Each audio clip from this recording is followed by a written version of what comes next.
Notre histoire sort de la nuit des temps. Une armée de taille moyenne dirigée par Cyrus approche à la fin d'une longue marche nocturne. Tout d'un coup, Pateria, un passant, arrive au galop sur un cheval tout en sueur. Descendu d'un bond de la pauvre bête, il commence à crier à tout le monde en persan et en grec que le roi et son armée sont sur le point d'arriver. Puis tout le monde court partout comme des poulets affolés jusqu'à ce que Cyrus, la tête sautant de sa cuirasse, vienne rétablir l'ordre.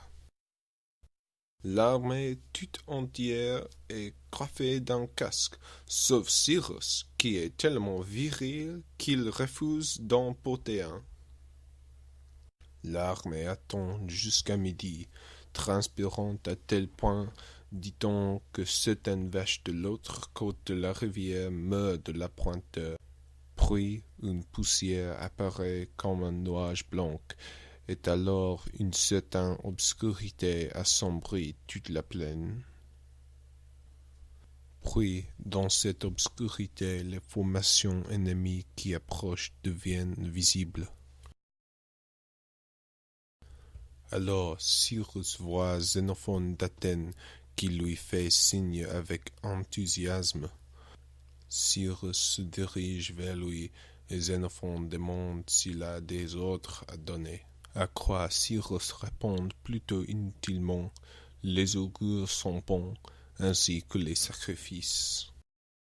Et pour le moment, les présages s'avèrent précis, et les Grecs obligent les Perses à reculer. Au fur et à mesure qu'il avance, il chante un hymne au dieu de guerre Arès, appelé Baby Baby Baby Ou, ponctué de LLO occasionnels. Mais quand Cyrus regarde autour de lui le champ de bataille, il craint que les Grecs ne soient encerclés. Alors il se fait tirer d'un canon et se lance ainsi sur le roi et les hommes de sa retenue. Ceux-ci sont tellement choqués de voir Cyrus voler vers eux comme une sorte de brillante boule de disco humaine qu'ils se mettent tout de suite en déroute et s'enfuient. Malheureusement, le reste de la garde personnelle de Cyrus suit des soldats fuyards et Cyrus lui-même est lassé avec juste ses camarades de messe pour compagnie. Cyrus aperçoit le roi et crie d'une voix plus profonde même que l'abîme: Yag Sumanon. Ctésias, qui demeure la meilleure source de toutes, dit que le roi fut blessé à la poitrine par Cyrus. Toutefois, ainsi faisant, ce dernier fut lui-même atteint juste sous l'œil par un javelot. Et Atapatis, compagnon de Cyrus, saute de son cheval et se jette sur son ami.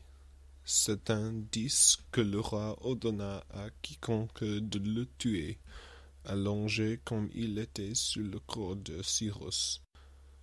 Ah oui, peut-être qu'il faut ajouter en ce moment que Cyrus finit par mourir. Et voilà.